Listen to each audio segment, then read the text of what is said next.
Tonight on CBC Vancouver News. Chastised for cursing, Premier John Horgan caught uttering an apparent swear word. We'll tell you why. Also, why a $44 billion deal to buy Twitter matters and the repercussions that could ensue. She comes back a happier person. It's a new cultural program for seniors, bringing on a renewed sense of life. Now, the call for more just like it. This is CBC Vancouver News.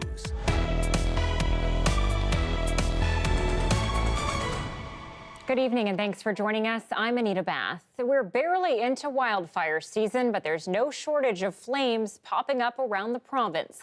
Tonight, our John Hernandez has the warning for British Columbians to get ready now to avoid the catastrophic losses we've seen before. The 2022 wildfire season is just over 3 weeks old, and the province has already recorded more than 70 fires, including this one in northern BC just last week. The billows of smoke, a reminder of the destructive year that was, and a warning of what might come next. The truth is, the climate's changing. It's getting drier and drier.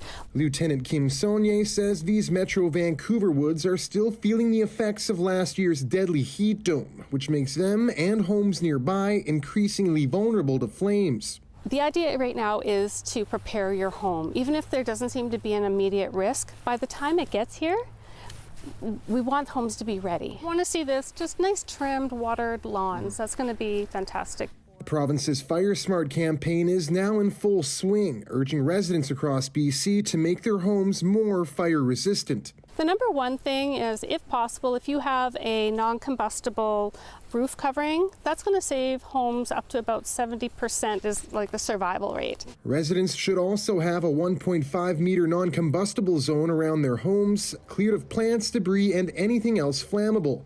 As for the garden, looking at plants that are more drought tolerant and heat tolerant, in other words, that don't wilt and become more easy to burn.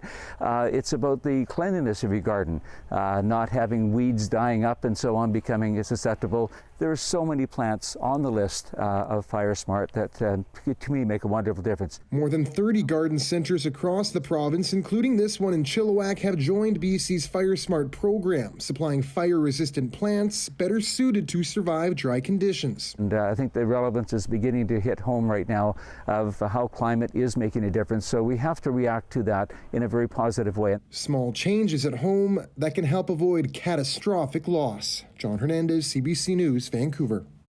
Demolition of a Gastown hotel that went up in flames 2 weeks ago is all but complete this hour. The process at the Winters Hotel was stopped on Friday when 2 bodies were discovered inside the building. Crews restarted their work this morning. The victims are believed to be a 62-year-old woman and a man in his 20s. The hotel was destroyed when a fire swept through the building April 11th, leaving it structurally unstable. The cause deemed accidental. And there are calls for more accountability tonight around that fire. The CBC's Isabel Regam is speaking with residents who think things are moving a little too fast. We spoke to some former Winters Hotel residents today who say someone needs to answer many unanswered questions and that someone needs to be held accountable for why demolition had begun in the first place when there were 2 bodies inside. On Friday, demo was underway when it was halted with the discovery of those 2 bodies. The hotel was destroyed when a blaze swept through the building April 11th, leaving it structurally unstable. While neither Vancouver Police or the coroner's office have confirmed identities, this weekend one of the victims was identified by family as Marianne Garlow, who was a residential school survivor and a longtime resident of the downtown east side. Candace McLaurin claims prior to the discovery Friday, she had been telling a tier of property management that people were still unaccounted for, included Marianne. We said there's people missing that they shouldn't be demoing, and we just were basically ignored, me and other tenants. I felt like people weren't listening up because we're like, I don't know if it's because we have a lower economic class or because we're poverty or poor, but it was like we, our neighbors, and we didn't matter to people or something. absolutely unacceptable by all standards. I mean, across the board, it should have been halted, just in light of the human factor being involved.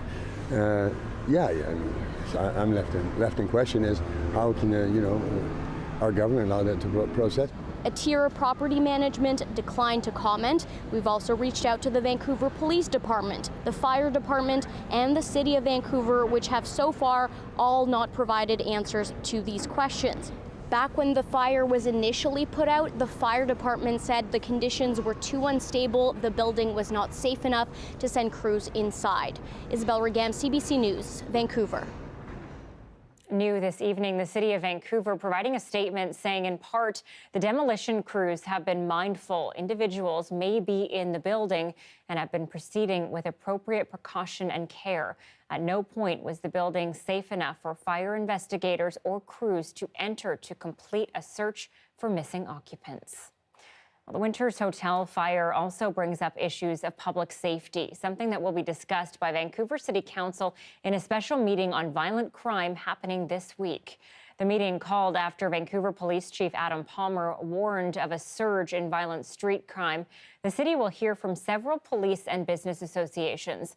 Last month, Vancouver Police won an appeal to restore $5.7 million in funding that was left off the City of Vancouver's 2021 budget.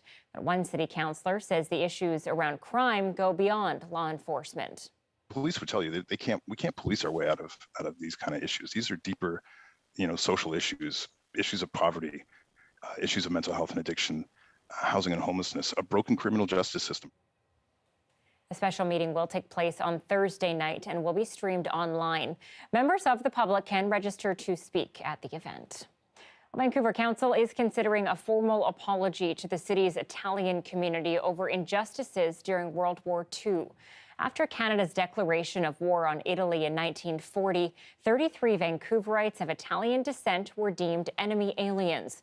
29 were arrested and sent to internment camps in Alberta or Ontario. Up to 1,800 other residents were forced to register with police. City staff worked with descendants in the community to develop the apology. If approved, it would be read in June to coincide with Italian Heritage Month.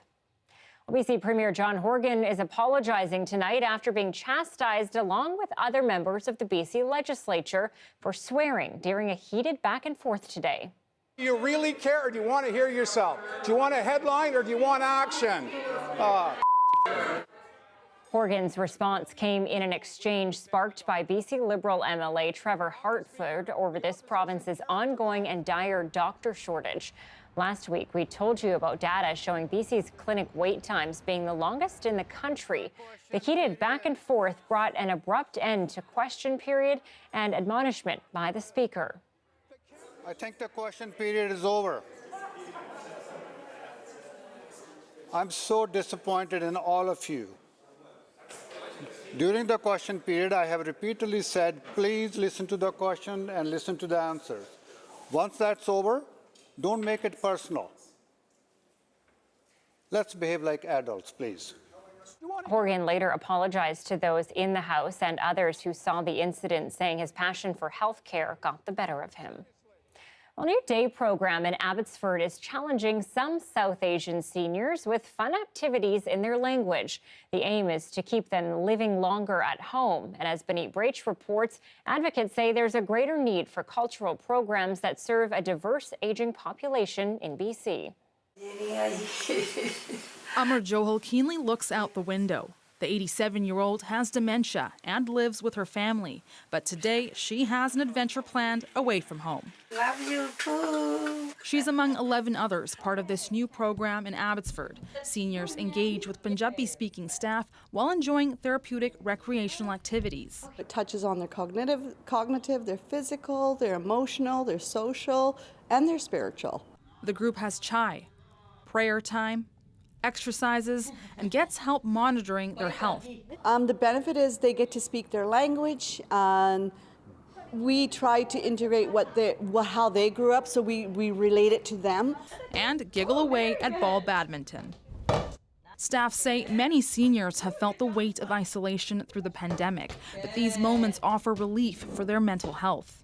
Able to sometimes connect with their inner child. We play like kids. It's a good time. The province says there's about 125 day programs across BC, and they've increased funding. But advocates say there's still very few culturally specific programs. The CEO of this cultural day program behind me said demand is so high they had to double their spots, and they would take in 100 more seniors, but they just don't have the capacity. This cultural day program in Richmond says demand is high, but language barriers are preventing more seniors from engaging in day programs in the province. It's partly why this seniors advocate says more cultural focused programs are needed. She suggests a language that they can understand, activities that maybe that they did as they were growing up, and maybe even incorporating some intercultural aspects so that the seniors learn about other cultures as well. She says it's also a way to prevent caregiver burnout and give seniors more independence from their household. While Bal works and the kids are at school, her mother is often home alone. I felt guilty. She was just sitting there in the living room, and I wanted to provide her interaction so that, her days would pass gracefully. I enjoy it. My daughter is helping me have a good time. She says there's relief in seeing her mother, who has dementia, come home with crafts and stories of her day. It's almost like she's become my child again. She comes back a happier person. A feeling she hopes more seniors can embrace. Benit Brach, CBC News, Abbotsford. A $135 million land claim between Williams Lake First Nation and the federal government has been reached. In a statement, Chief Willie Sellers says village lands were occupied by settlers 160 years ago, displacing their ancestors and contrary to colonial law. The chief says it has taken almost 30 years of court actions to come to today's agreement. Chief and council voted unanimously to accept the terms. Members will vote on the proposed settlement on June 29th. Ottawa recently announced almost $3 million to investigate potential burial sites on the grounds of a former residential school there. And another arrest this morning in another rush hour protest blocking the Ironworkers Memorial Bridge. Demonstrators calling for an end to old-growth logging are still demanding a meeting with BC's forestry minister. And as Mira Baines tells us, they plan to keep going until that meeting is scheduled. Traffic was once again at a standstill this morning due to protesters calling for a ban on old-growth logging. This time, traffic blocked on the Ironworkers Memorial Bridge. The group Save Old Growth says it staged 11 blockades in Vancouver in April and has also blockaded highways in Victoria, Nanaimo, and Revelstoke. This former UBC professor was arrested in one of the protests. This is one way. How long will it continue? For a lot of the people are very young, 20 to 30 years old, and it's their future. They are fighting for their future. And that's has to be given some recognition. Yeah. Last week, frustrated drivers pulled protesters blocking the roadway themselves.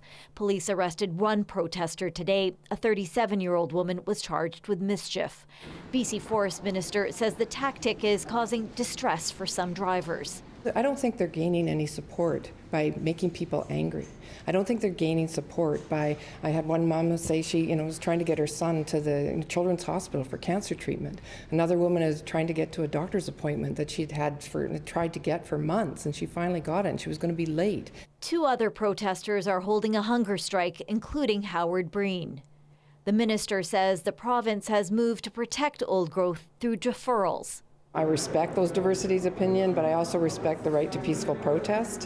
What we're doing is we've already deferred over 1.7 million hectares of old growth in this province. And just to put that in perspective, that's over 4,000. It's equivalent to over 4,000 Stanley Parks. The group says 85 people have been arrested so far and that they have no plans to stop the disruptions and non-violent action. Save Old Growth wants a public meeting with the minister. Mira Baines, CBC News, Victoria.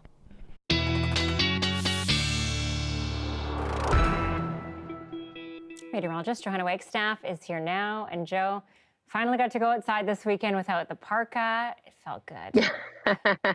Yes, it was a glorious weekend, Anita. I think everyone had an extra spring in their step, and not just for Metro Vancouver, almost the whole province sharing in a warm, seasonal, sunny weekend. And then came Monday, and that brought the approaching low pressure system that really has been our story for the month of April. It's high in the atmosphere, it's cold, and it's bringing the risk for thunderstorms. Let me get you through the temperatures, though, which have dropped a couple of degrees since yesterday. 12 right now through YVR. Will be a little cooler still as we head into our Tuesday forecast. Here's the culprit of the change in weather. Low pressure spinning just off the coast of Haida Gwaii. You can see those lightning strikes right across the province happening now. Actually catching a lightning strike up towards Prince George, some activity around Dawson Creek Terrace. Let's see a strike for you. And this morning we did have one around Metro Vancouver, also north coast of Vancouver Island, seeing some lightning activity. Going to keep that risk for thunderstorms in for much of the province as we head into Tuesday. Rainfall, looking at showers in the morning, not a lot, maybe 5 to 10 millimeters, but most of our rain will come if we get caught in one of these isolated thunderstorms. So the risk for thunderstorms there in the afternoon tomorrow. It'll be cool as well, and unsettled really is the name of the game right across BC, but it's not all doom and gloom. There's some sunshine as we head into the rest of the week, so I'll time it out coming up. Okay, sounds good. Talk to you soon, Joe. Sounds good. Well, the Lionsgate Bridge will be completely closed in both directions for 3 consecutive nights starting this Friday. The overnight closures, all part of completing the counterflow system upgrade. The Stanley Park Causeway and Lionsgate Bridge will be closed to all vehicle traffic during construction, but emergency vehicles and late-night transit buses will get a pass. The bridge will be reopened to overnight traffic starting on May 2nd.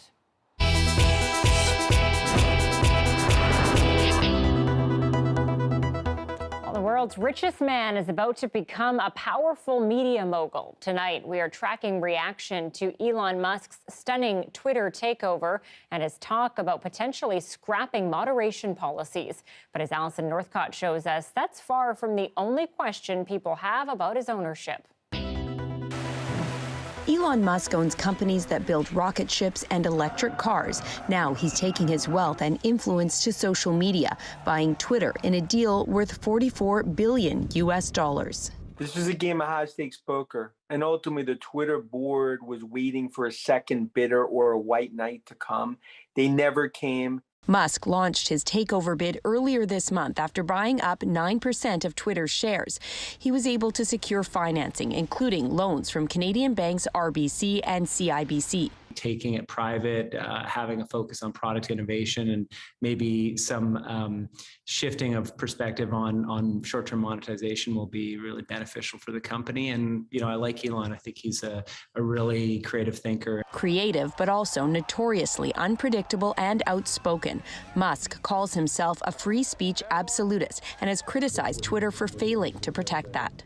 Following the deal, Musk enthusiastically tweeted, "Free speech is the bedrock of a functioning democracy, and Twitter is the digital town square where matters vital to the future of humanity are debated." Twitter has barred some users for spreading hate or misinformation. Now some worry what it would mean if Musk loosens the rules. To just kind of remove all of the moderation, which would just mean a massive influx in fake accounts, spam accounts, pornography on the site, hate speech, things like that. Another big question, whether former U.S. President Donald Trump will return.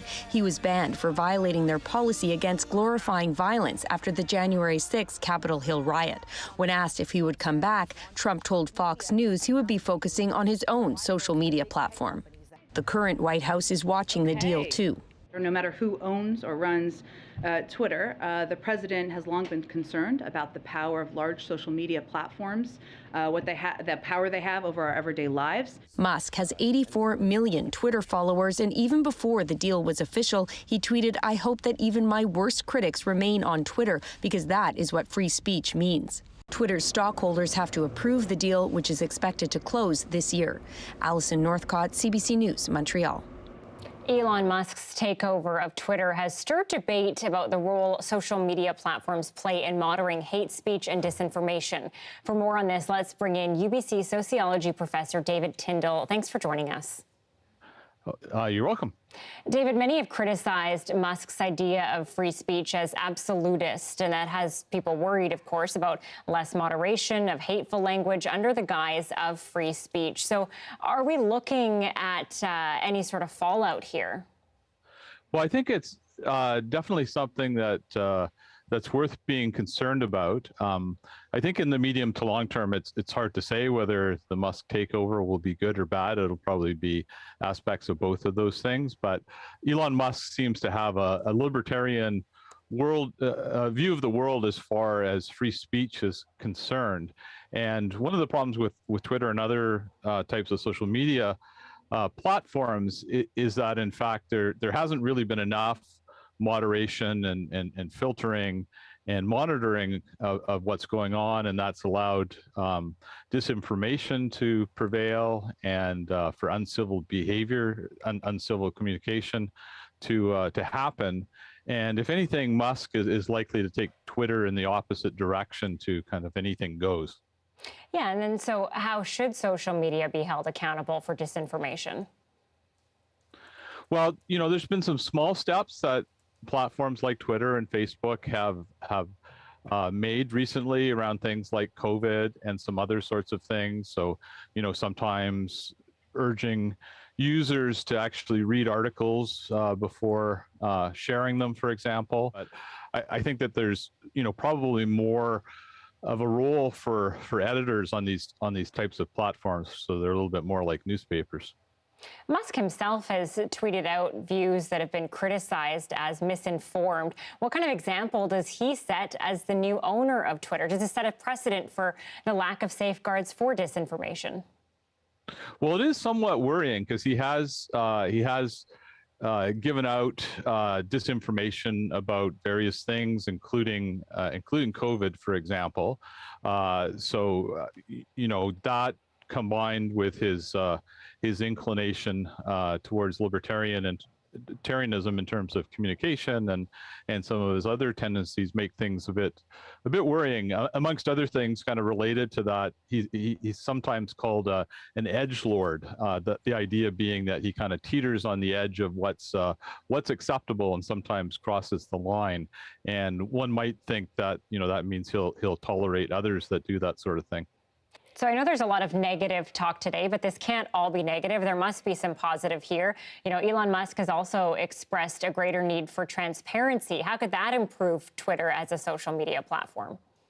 Yeah, so I think there are some potentials for some positive developments, transparency being one of them.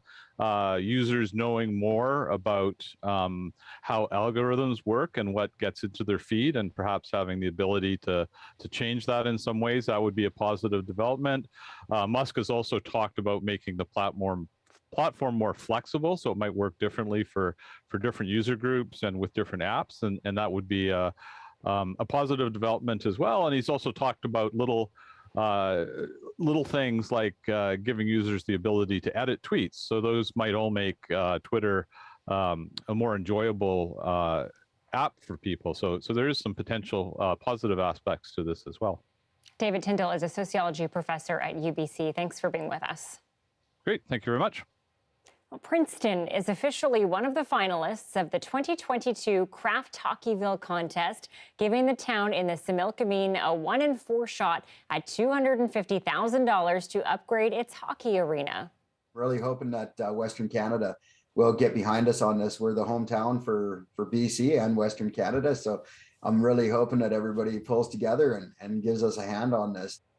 If it beats out the rest of the Final Four towns found in Ontario, Quebec, and Nova Scotia, Princeton would also get the honor of hosting an NHL game.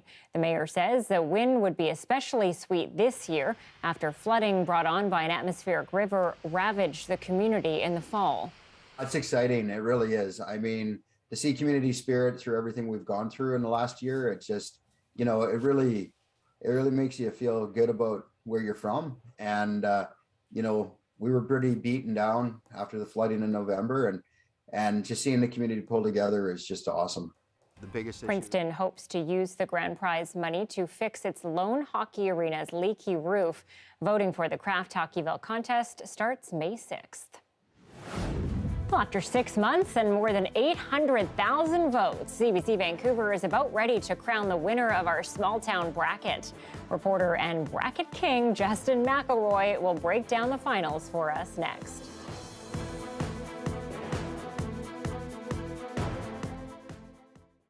Welcome to our commercial-free live stream. The sale of magic mushrooms remains illegal in Canada, yet some shops in Ottawa are openly selling them. Rochelle Elisoufi recently posted a visit at one store where the owner says he's not concerned, he's breaking the law. These are probably my favorites. They're like another perfect beginner mushroom. Jordan Armstrong isn't worried about a police shutdown. He runs the Golden Teacher dispensary downtown, blocks away from Parliament Hill. He opened up the brick-and-mortar shop last December and has been selling magic mushrooms and other products like gummies, chocolates, and microdosing capsules that contain the psychoactive substance psilocybin. We provide you with a safe, controlled dose with a clear idea of how it's going to affect you. While Armstrong acknowledges his products are currently illegal, he calls those laws outdated. We're out here protesting every single day, and laws that are unjust don't change unless you go out and you make a statement about it. There are ways for Canadians to legally consume psilocybin. Dr. Valerie Masuda can legally prescribe small doses to patients going through existential distress because of an end-of-life diagnosis. She would like to see that market regulated like cannabis is. She worries magic mushrooms could be laced with harmful substances on the black market. So once we legalize it, and we have licensed producers who are accountable for their product, then I think we see the safety improve, and we could see licensed providers providing microdose. Ottawa's mayor tells CBC he didn't know shops in the city were openly selling magic mushrooms. Obviously, I'd like to hear from the police what measures they would take. If it's illegal, they shouldn't be operating, and they should be shut down as quickly as possible. Ottawa police say they will review and assess drug complaints on an individual basis and could investigate further or carry out some form of enforcement. A second shop, Shroomsy, is set to open on Preston Street on May 1st. Rochelle Elisoufi, CBC News, Ottawa.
After 6 weeks and more than 800,000 votes, we have reached the end of our search for BC's best small town in BC, almost.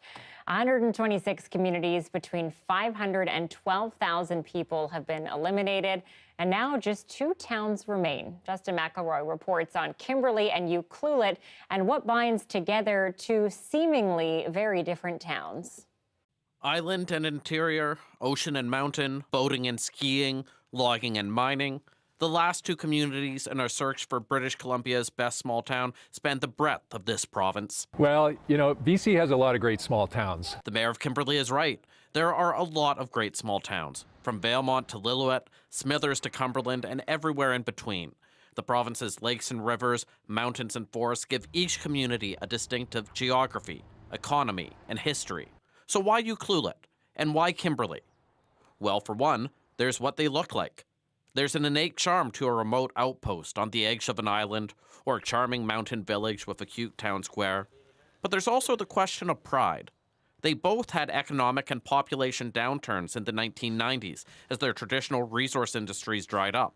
These aren't towns that have traditionally gotten on the first page of BC's tourism brochures. Down here in Ucluelet, we're a little rougher around the edges. You can have a few more broken down four-wheel drives in your yard without it being a problem. Ucluelet isn't Tofino, and Kimberley doesn't have the skiing reputation of a Fernie or Revelstoke or Rossland. But they're towns growing faster than nearly anywhere else in the province. Towns that weren't shy in voting in this competition. Towns that you can't stumble upon by accident. We are off the radar screen most of the time. We're not on a major highway. If you're coming to Kimberley, you're coming to Kimberley very purposely. Small towns are having a surge of people moving to them in BC like they haven't seen in decades. And that brings with it their own challenges. And I imagine what's going to happen next is everybody in Ucluelet in 8 or 10 years is going to go to Bamfield across the bay and ruin it, because make it like Tofino was 15 years ago, and we'll just go all the way down the coast of the island and destroy every beautiful little town. But they're all adapting to those challenges and the opportunities of this province in their own ways, fueled by the people who live there. Justin McElroy, CBC News, British Columbia. I like that shot at the end of you there. It really puts into perspective what you've gotten to do during all of this time and see so much of British Columbia. But Justin, here we are, Ucluelet, Kimberley. How exactly did we get to this championship final? Yeah, it's an amazing big province, only 2 getting to the end. And so first, let's take a look at Ucluelet on the island, how it got to this point. It was the Vancouver Island champion, defeating Ahousaht. Then it defeated Qualicum Beach and Tofino, Cowichan Bay, Hornby Island, then went on to defeat Lillooet in the semifinals last week. It faces the interior champion in Kimberley. And you know, people might not have expected it to do quite as well. It faced a lot of great towns in the Kootenays, Invermere, Rossland, Fernie, then a big upset against Nelson, then defeating Osoyoos in the interior, Smithers in the semifinal. So that's how we've gotten from that 128 down to 2, all coming down to this vote today. Okay, and in the story that we just saw about these 2 towns, you talked about how they're so similar and yet so different. How does that play out when it comes to the actual demographics of the towns? Yeah, and it's an interesting thing. They both had huge population booms over the last decade, more than nearly anywhere else in British Columbia. And when you take a look at the tail of the tape between the 2 of them as well, you see the big difference is population at the end of it. Kimberley has 4 times the number of people. That means they have a lot more potential voters. If Ucluelet is going to win, it's going to need the big tourist vote to come out there. You know, we don't show it on the screen, but in terms of other fun stats, we have 1 stoplight for Kimberley, 0 for Ucluelet at the end of the day. Ucluelet's housing price is about $300,000 more than Kimberley's as well. That's what Vancouver Island will do for you. So it's going to be fascinating to see which voters show up to vote today, voting until 10 p.m. today, and which community ultimately is crowned BC's best small town. No kidding. Well, I know everybody's looking forward to it. Everybody's trying to get that answer, Justin. We will find out soon enough. Thank you. Thank you. As summer vacation plans start to solidify, the Canadian government is rolling back some more COVID travel rules. Everything you need to know if you're going abroad right after the break.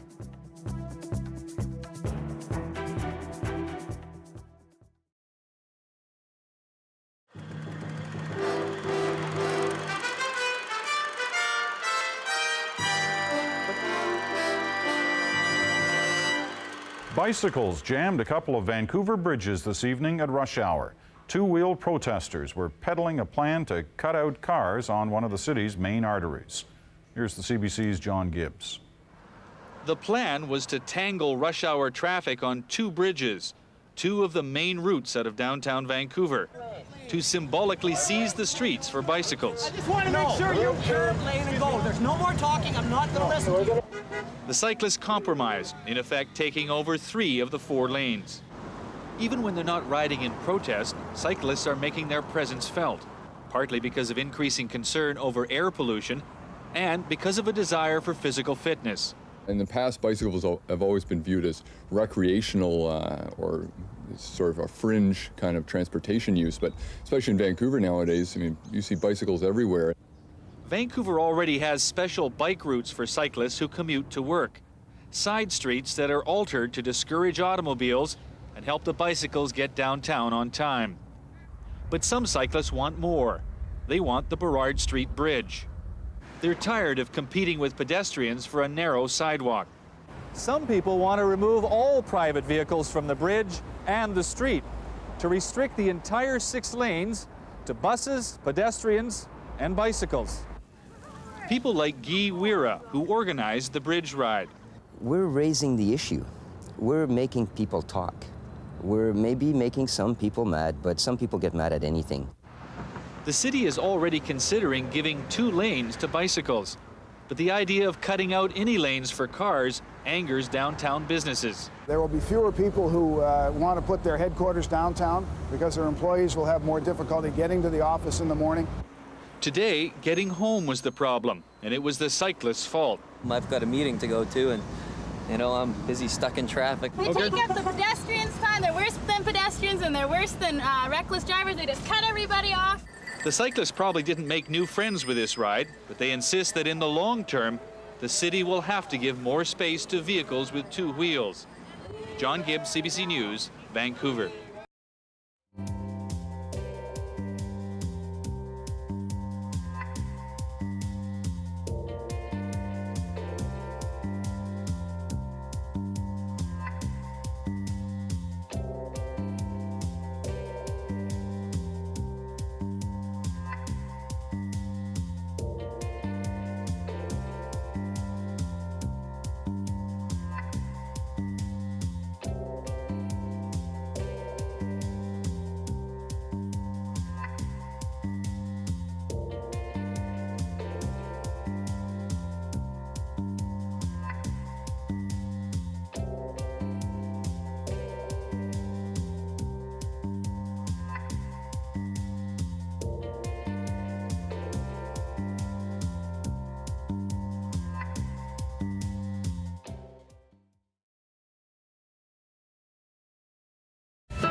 Let's go to Ottawa now, where a new report into systemic racism within the military is painting an alarming picture. The review found the number of Canadian military members belonging to extremist groups is growing.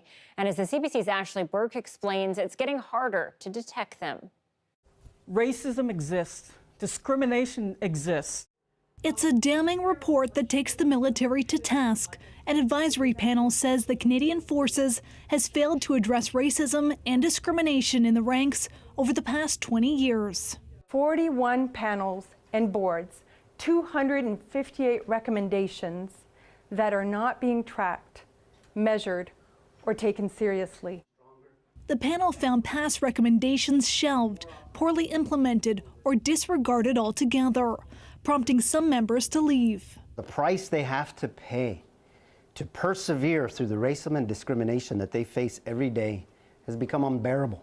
This panel triggered by a CBC News investigation in 2020 into extremism in the ranks.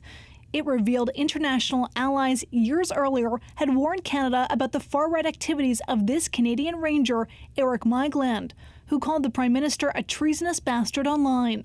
But the Army allowed him to continue to serve until last spring. Canadian Armed Forces and Department of National Defence still don't know enough about these groups, who they are, where they are, how they're affecting recruiting, how they're affecting members of the armed forces.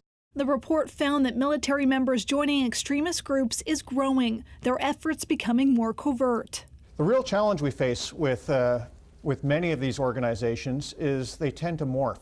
Once they're illuminated, once the spotlight goes on them, they change their names, they change their symbols. The question now is, what kind of resources will the military devote to stamping it out? Are they really going to start monitoring social media of recruits and those that are in the armed forces? And when they find somebody who is a white nationalist, they have to be actually thrown out of the Canadian military. The Minister of Defence said it will all be examined. We are working every day to make sure that racism, racist remarks, systemic racism is eradicated from the Canadian Armed Forces. The advisory panel had a series of recommendations, but said that the military doesn't need them, that it already knows exactly what it needs to do to address systemic racism and discrimination, but now it needs the will to do so. Ashley Burke, CBC News, Ottawa.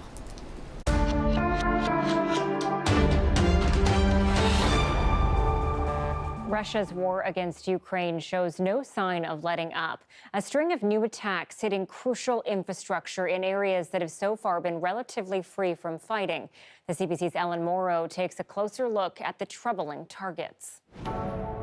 There were several strikes against railway infrastructure in central and western Ukraine today, and our team saw the aftermath of one of them. We were traveling from Lviv in the west here to the capital, Kyiv, this morning. It wasn't long into that drive that we noticed there were fire trucks racing past us, and sure enough, in the distance there was this great big cloud of gray smoke. We got as close as we could and we noticed these big flames. It was a very large fire, and we learned that there had been a Russian missile strike targeting railway infrastructure there in western Ukraine. We've heard from Russia's defense ministry. It said the strikes today destroyed 6 facilities that were powering railway lines that are supplying foreign-supplied weapons to Ukrainian forces in the east. This is not the first time we've seen Russia target Ukraine's railways. We've heard as well from the head of Ukraine's state railway company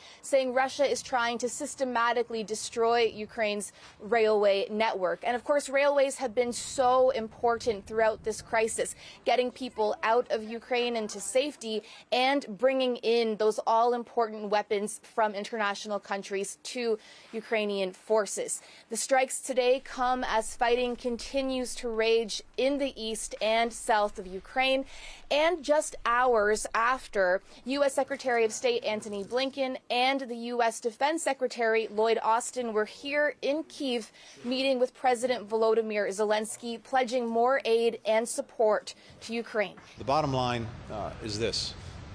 We don't know how the rest of this war will unfold, but we do know that a sovereign, independent Ukraine will be around a lot longer than Vladimir Putin's on the scene. Now, Blinken said the U.S. will provide $700 million more in military financing to help this effort against Russia. We did not hear from Blinken or Austin while they were in Kyiv. We didn't hear from them until after their visit when they were safely back in Poland. This was supposed to be a clandestine trip here to Kyiv, but President Zelensky on the weekend did tell the world these officials were coming in a press conference. We also heard from Zelensky after this meeting saying he is grateful for the U.S. support, that it's helping his forces defend their country. Ellen Morrow, CBC News, Kyiv.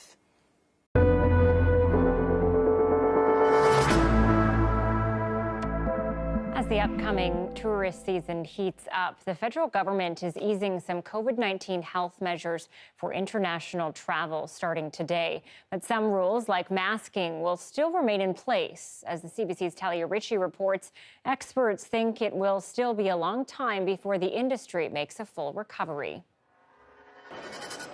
When it comes to COVID-19 and travel, many say being flexible is now part of the itinerary. We just basically said we're going to make the trip. Whatever the restrictions are, make sure we're prepared. Public health measures were eased for some travelers starting today.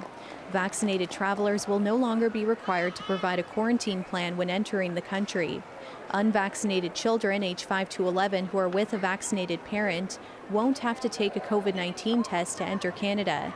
You don't have to worry about so many rules and not getting them right. Vaccinated travelers will also no longer have to mask in public spaces for 2 weeks after their trip or keep track of their close contacts. But while the government is pulling back on some measures, it's keeping others around, like mandatory masking on planes and trains. The government also has no plans to end vaccine mandates for travelers. I frankly like the idea of masks. I think it should become standard on flights. You know, it'll just help people stay away from any types of viruses and such. Definitely traveling with younger ones, it's very hard to get them to wear a mask, keep them on. I mean, as an adult, it's fine, but I feel people traveling with younger kids, it's a little bit of an inconvenience for them. So I would hope it goes back to normal. So do many in the tourism industry. Some of the things that will hinder us from getting back to where we were prior to the pandemic include, the confusion around what you do need to have as far as documentation and what the requirements are for travel. The other part of it will be, the labor challenge that we're all undergoing as well. So Beth Potter says today's changes are a step in the right direction, and they're anticipating many visitors to Canada this summer. But tourism is still far from flourishing. We think that at this point, we're not going to see numbers back to where we were prior to the pandemic until probably the end of 2025. Canada Border Services Agency wants to remind travelers that everyone entering Canada is still required to fill out their information on the ArriveCan app. Talia Ricci, CBC News, Toronto. At 6:44, a live look tonight at the Port of Vancouver across to North Vancouver. Get ready for that dark and stormy coming our way tomorrow. Johanna has the chance of thunderstorms after the break.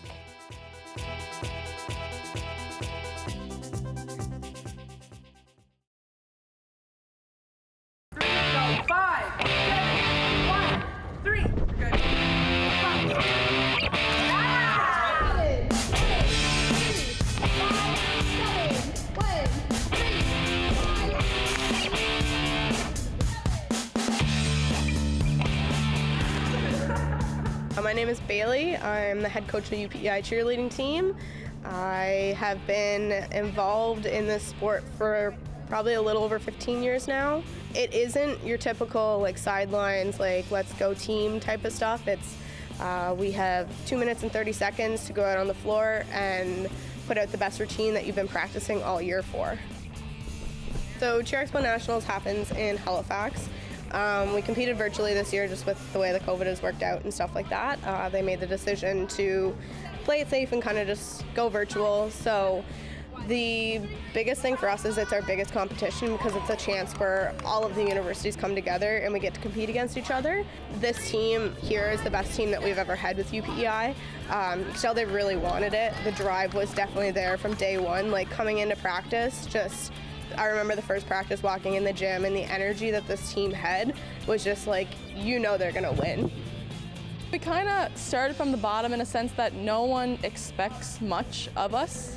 And that's why it was so rewarding for us to come out on top because we kind of had every hurdle possible thrown at us. Like many teams, COVID was a big issue. We are throwing people in the air and catching them. That's what I like to tell people my job is to throw someone and make sure that they don't hit the ground. It's pretty amazing. They're like your sisters once you're on the team. You spend so much time together and then you rely on each other so much. And it's just nice to show that our hard work is finally being rewarded.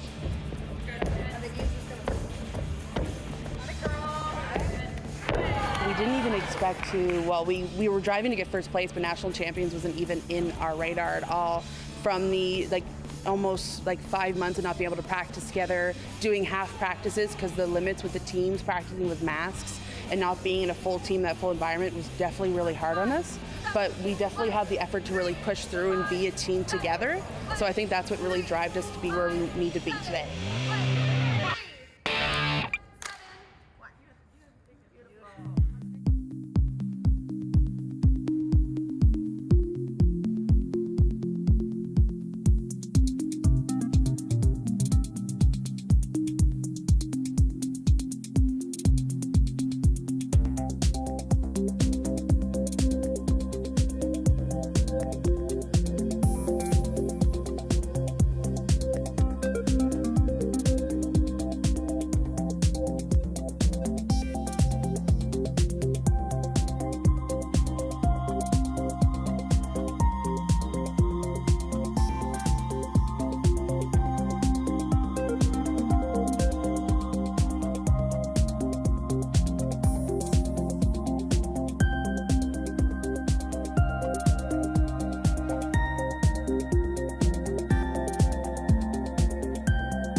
Okay, so you probably think the price for gassing up a vehicle is high right now. A bargain compared to filling up a boat. Dale Molnar on fuel costs that are giving some boaters a sinking feeling. My customer base is going to be dwindled because of it, I'm pretty sure. Boating season is about to kick off, and Paul Powis has his eye on gas prices. He runs J&P Fishing Charters, booking charters months in advance. He only budgeted for a price hike of 10% for marine fuel. Hovering around $2.15 a litre now, Powis says it will eat into about a quarter of his revenue this year. If people choose not to come because it's priced too high or they can't afford it, just because of the increase in price, and you got to add in the increase of their fuel to get there and their increase to everything. So, I would say it's gonna cost me several $1,000s. It cost about $1,000 to fill up a boat like this last year. That was when marine fuel was selling for about $1.40 a litre. It might not be a problem for people who can afford luxury vessels, but for the people with boats like the one Jim Atkinson used to own, it will likely change their habits. I think people will probably use their boats a bit less, so I think a lot of the trips will be curtailed this year. Tracy Barrakoff bought Jim Atkinson's boat this year. She has always practiced frugal habits and expects that will be more important this year than ever. We turn our motor off and float. We'll maybe just go for dinner at a restaurant. But if we go for the day, it'll be dropping our anchor and pretty much staying put for the day. Marine fuel costs more because boats need premium gas. Barrakoff says to save money, keep your boat's engine tuned and try to buy the gas at a station on dry land, or boaters can switch to sailing. Dale Molnar, CBC News, Lakeshore.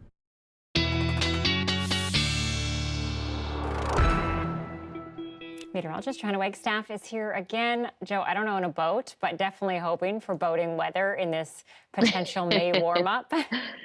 Yes, that did get me thinking as well, Anita, of summer activities. And we're still trying to make it feel like spring out there. We are still hoping for that warm-up, though, coming in just 7 to 10 days. I say warm-up, that's going to bring us up to the mid-teens, which we haven't experienced a lot. But I've got a big picture update to tell you about. First, let me show you the temperatures across the country. It has been decidedly cool for most of Canada. Notice some cooler temperatures hanging on in through central Canada tonight. We've had a bit of a warm up this weekend. Parts of southern Ontario actually hit the 20s. But La Nina has really been to blame for what has been a cool and snowy winter for especially Western Canada. It looked like La Nina was going to switch. Things have recently changed. So La Nina is that phenomenon in the equatorial Pacific waters where the trade winds blow east to west stronger than they do in other setups, and that brings cool water from the deep of the ocean to the surface.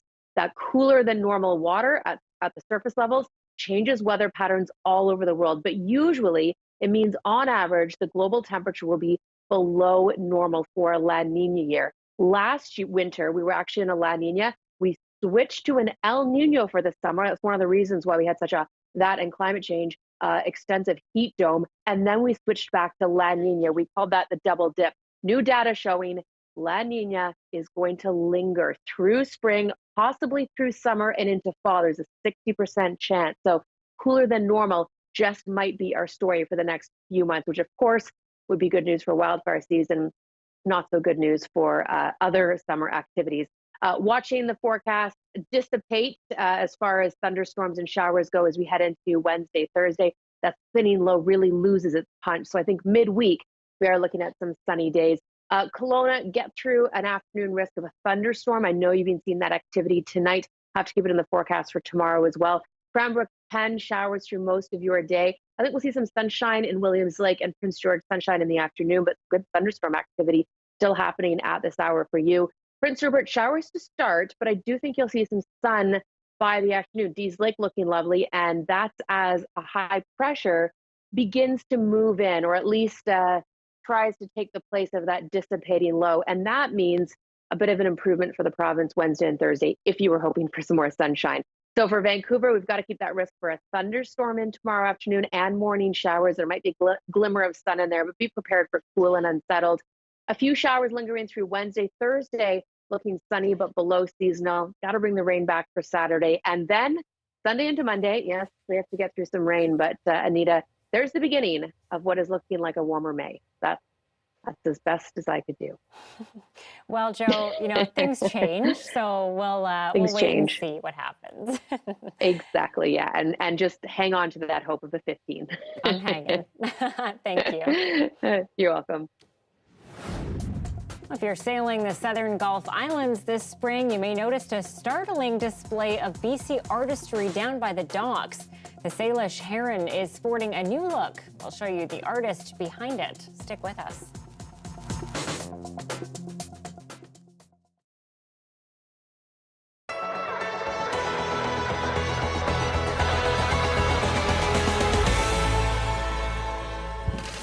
Educators and advocates are optimistic about the focus on Indigenous students in yesterday's Education Action Plan.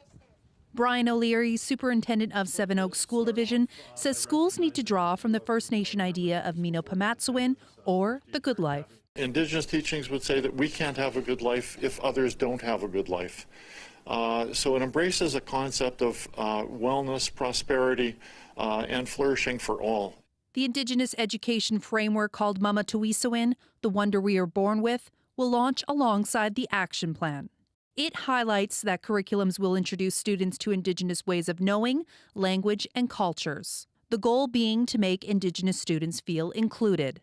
And as the saying goes, it's important for learners to see themselves in what they're learning. In 2020, 90.8% of non-Indigenous students graduated from high school on time, while only 50.9% of Indigenous students did. The framework was created to respond to the Truth and Reconciliation Commission's call to action to close the gap between Indigenous and non-Indigenous students. By continuing to work together, we can realize a system where equity and excellence exists in every school, in every classroom, for every student. Advocates for Indigenous students caution that the province will need to look critically at how it defines success. Are measures of success rooted in Indigenous ways of knowing and being, or are those measures of success being rooted in the ongoing Eurocentric values and dominant values that the school system oftentimes represents?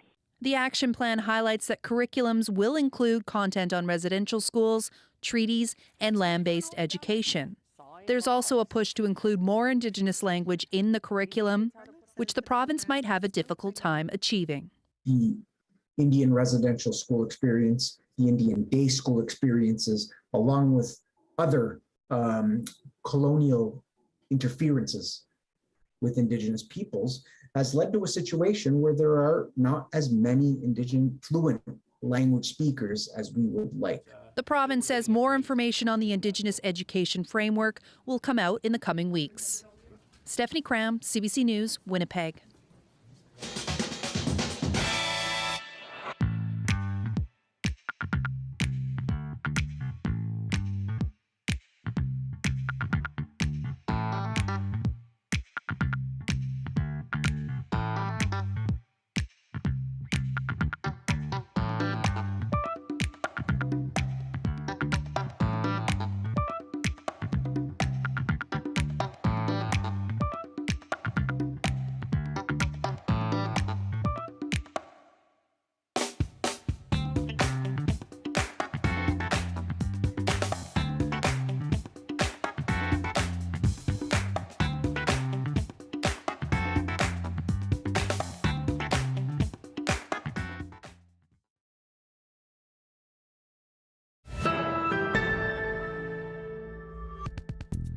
A new inclusive hip-hop dance video series is teaching people in BC how to dance regardless of ability or body type.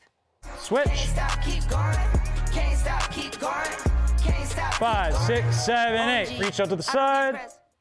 The hip-hop dance series is a collaboration between the online platform Curico and Possibilities Association of BC. The organization provides services for people with developmental disabilities and their families. Choreographer Kelly Riccardi works for the group as a behavioral consultant and is part of the Artist in Residency program. You know, we don't need to separate individuals in, say, an advanced dance class versus, say, an introduction dance class, and really just celebrate hip hop culture. But we really wanted to just fuse those elements together and fuse the community together so that it's not so divided. The videos also include American Sign Language interpretation from Nigel Howard. You can see him there on your left. You might remember him from translating BC's COVID-19 provincial updates with Provincial Health Officer Dr. Bonnie Henry and Health Minister Adrian Dix. That is awesome. I love that. Well, BC Ferries has revealed its latest Salish class ferry, and across the hull of the ship, a large multicolored heron designed by Penelakut First Nation artist Maynard Johnny Jr.